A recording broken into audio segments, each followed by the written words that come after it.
पापी स्त्री, तेरे गंदे कर्मों की वजह से मैं तेरे घर से जा रही हूँ।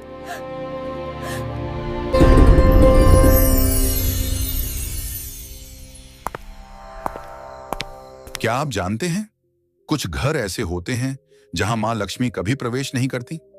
हाँ, कुछ छोटी छोटी गलतियां ऐसी होती हैं जो लक्ष्मी जी को घर से दूर कर देती हैं, और जब वो घर छोड़ देती हैं तो वहां बसता है दुख, दर्द और दरिद्रता का साया।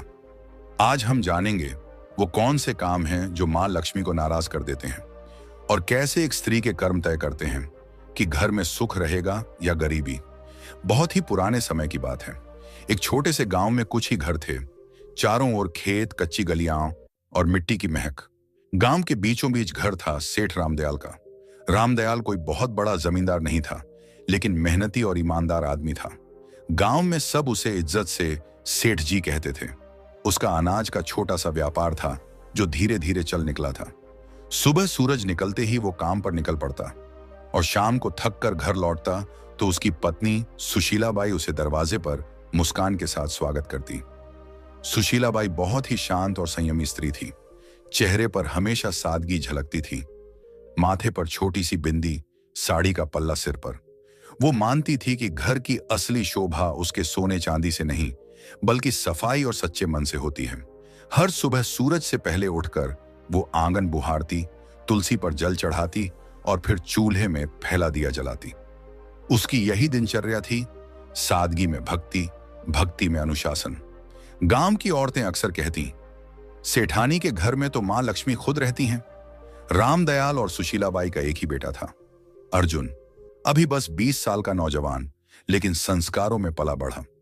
अर्जुन दिन भर पिता के काम में हाथ बंटाता और रात को मां के पास बैठकर उनकी बातें सुनता। वो मां से कहता, अम्मा, जब आप तुलसी के पास दिया जलाती हैं ना, लगता है घर में सचमुच देवी उतर आई हैं। सुशीलाबाई मुस्कुरा देती और कहती, बेटा, देवी तो हर उस घर में रहती हैं जहां सफाई और श्रद्धा होती है। बस उन्हें मानने वाला दिल चाहिए। समय बीतता गया। घर में सब ठीक चल रहा था, लेकिन किस्मत के खेल अजीब होते हैं। एक दिन सुशीलाबाई को हल्का सा बुखार आया।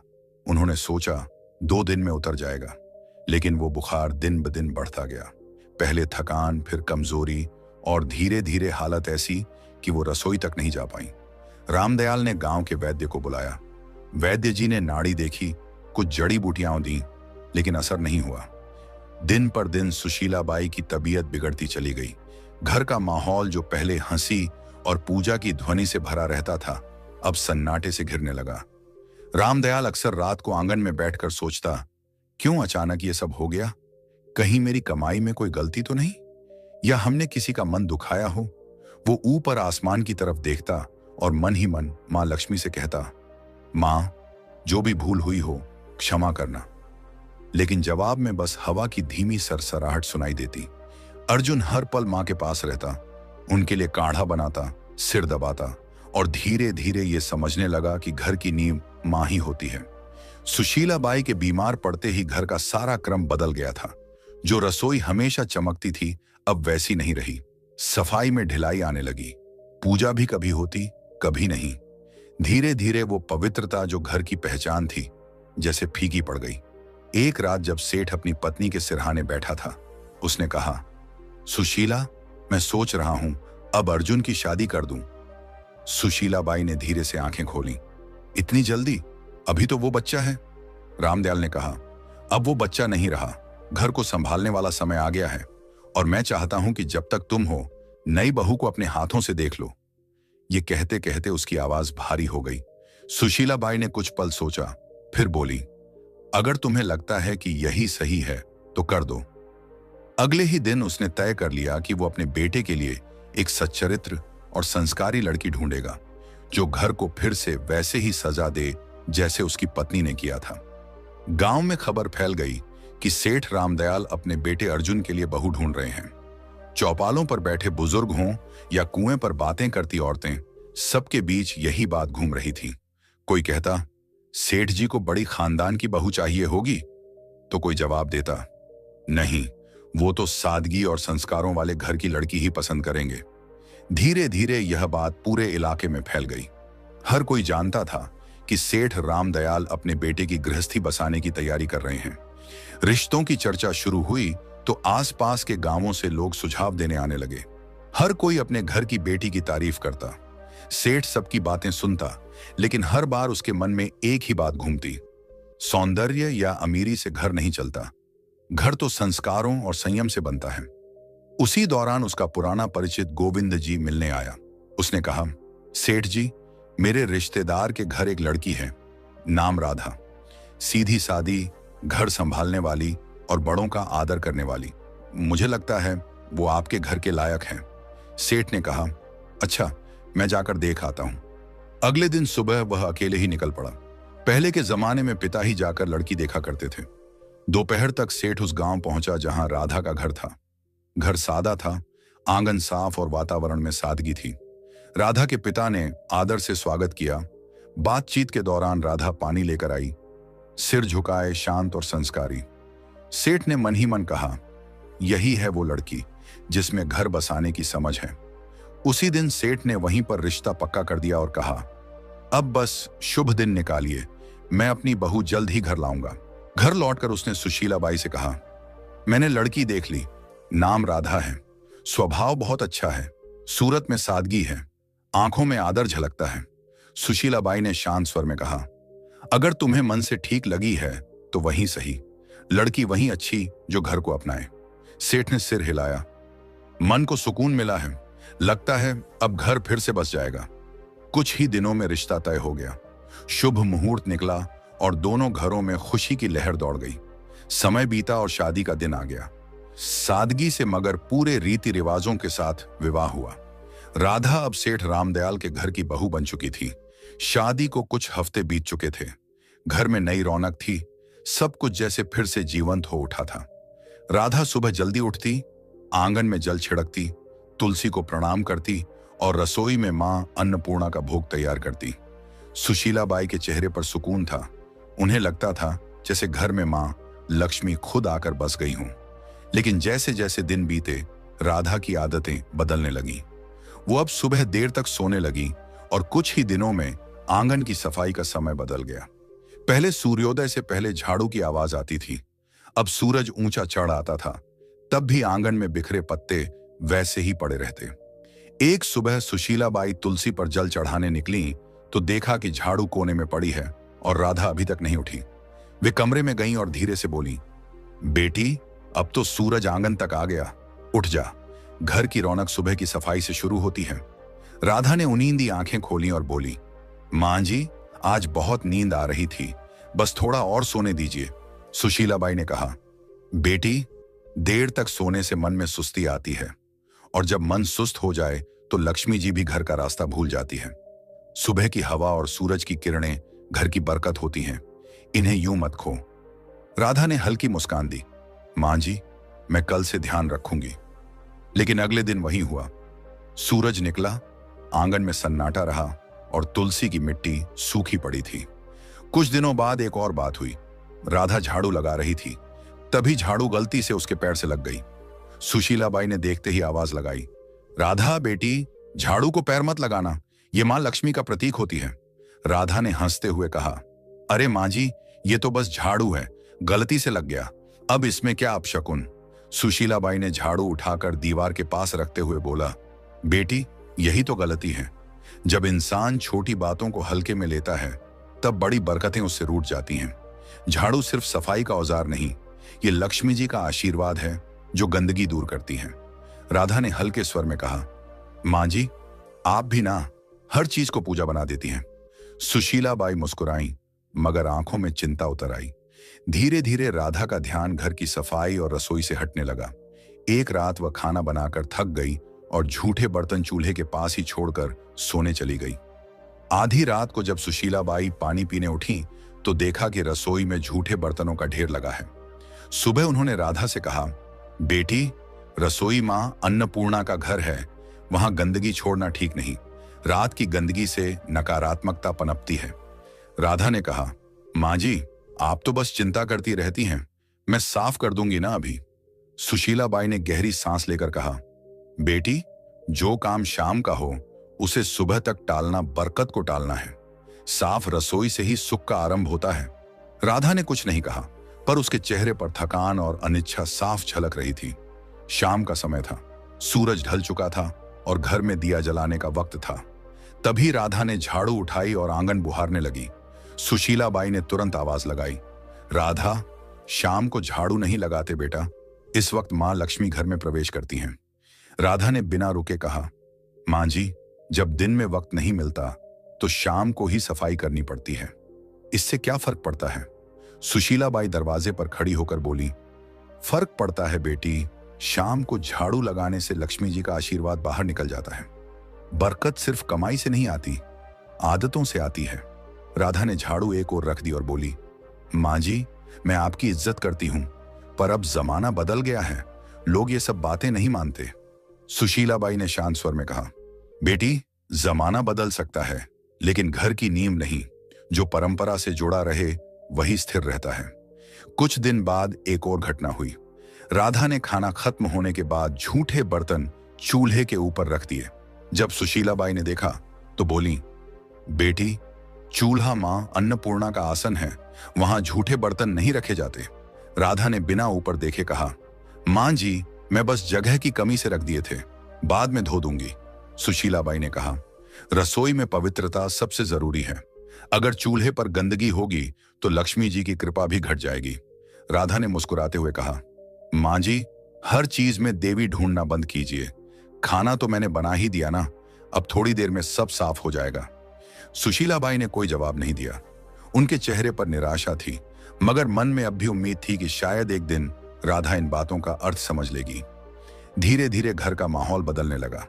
पहले जहां सुबह पूजा की घंटी बजती थी, अब सन्नाटा रहता था। तुलसी के पास मिट्टी सूख गई थी, दीपक बुझा रहता था। सुशीला बाई अब भी हर सुबह तुलसी के सामने खड़ी होकर कहती, हे मां, इस घर पर अपनी कृपा बनाए रखना, मेरी बहू को सही समझ देना। लेकिन जैसे घर की रोशनी धीरे धीरे कम होती जा रही थी, सेठ रामदयाल अब चिंतित रहने लगा था। उसे लगता घर में कोई अदृश्य भारीपन फैल गया है। एक दिन उसने सुशीला बाई से कहा, लगता है मां लक्ष्मी रूठ गई हैं। सुशीला बाई ने चुपचाप सिर झुका लिया।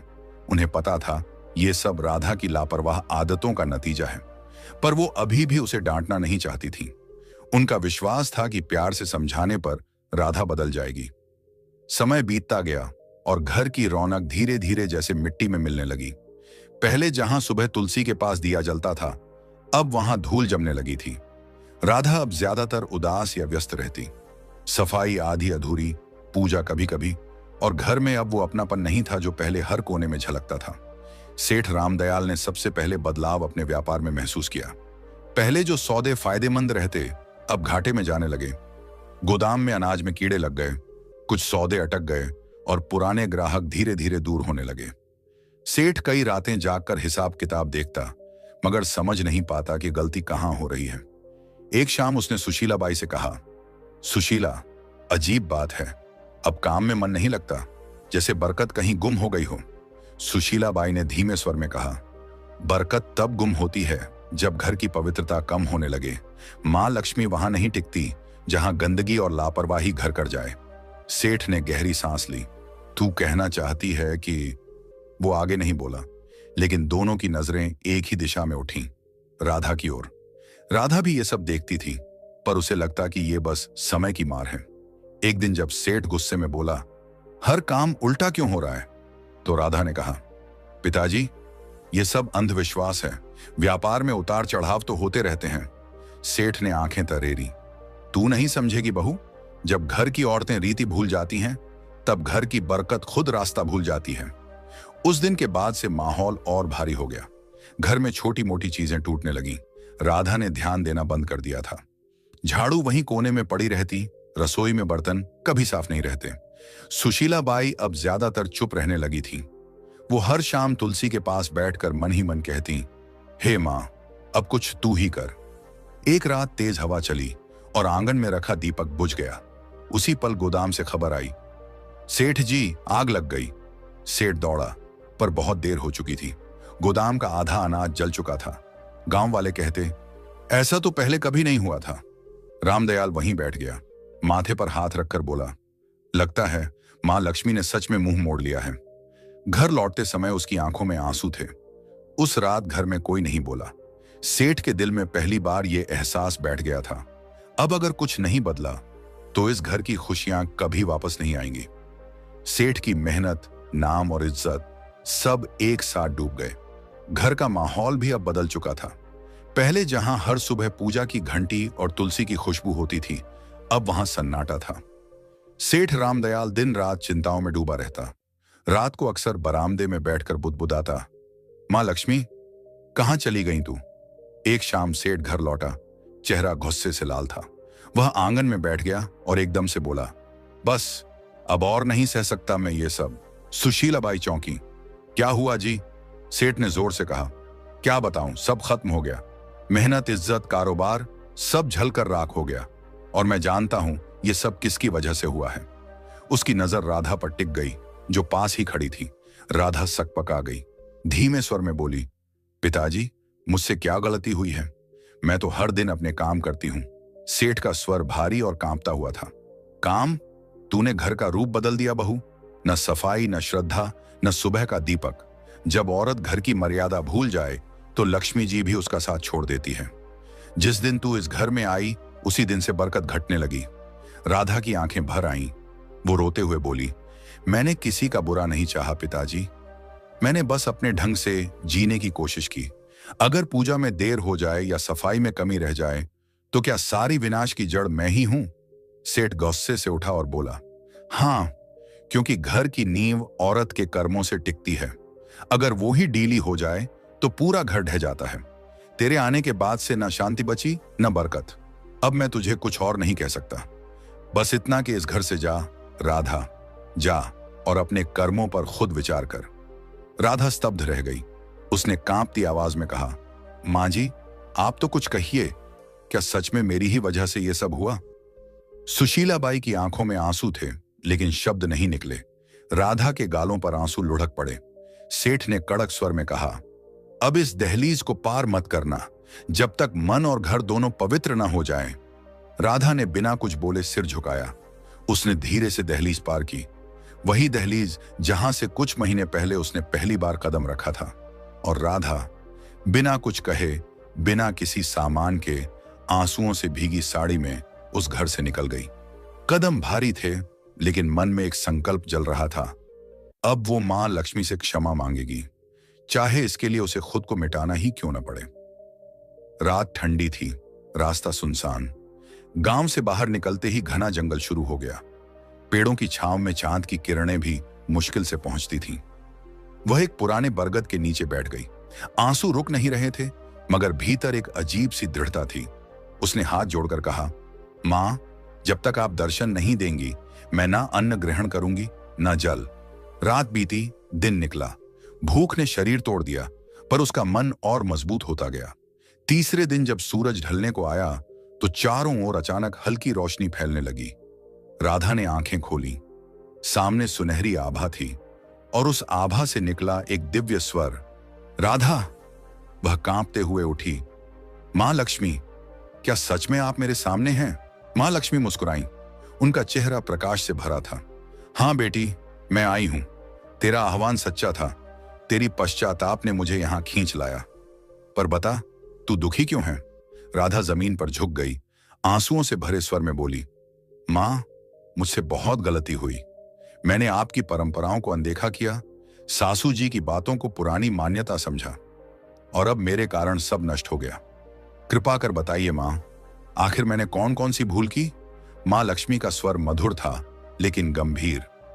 बेटी सुन, जब कोई स्त्री इन गलतियों को करती है तब मैं स्वयं उस घर से दूर चली जाती हूं। फिर उन्होंने अपनी उजली हथेली उठाई और एक एक करके बताया।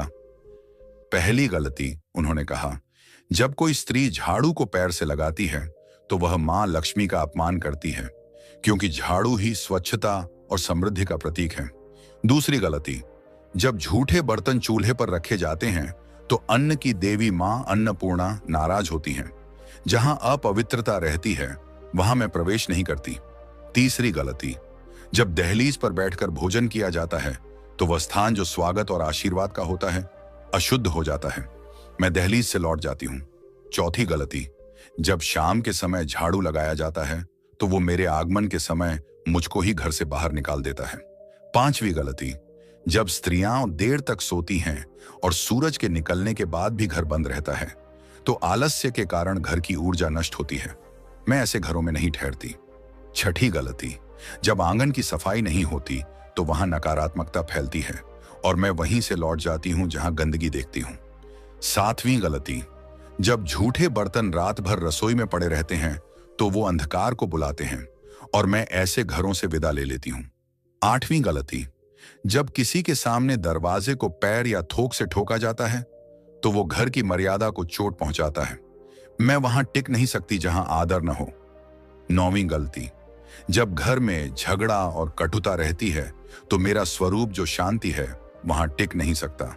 10वीं गलती, और जब स्त्रियां अपनी पूजा, सफाई और संयम को हल्के में लेती हैं तो वो खुद अपने हाथों से सुख के द्वार बंद कर देती हैं। मां लक्ष्मी की आवाज धीमी हुई, याद रखो बेटी, मैं हमेशा वहीं बसती हूं जहां स्वच्छता, श्रद्धा और सच्चा मन होता है। ये रीति नहीं, जीवन का संतुलन है।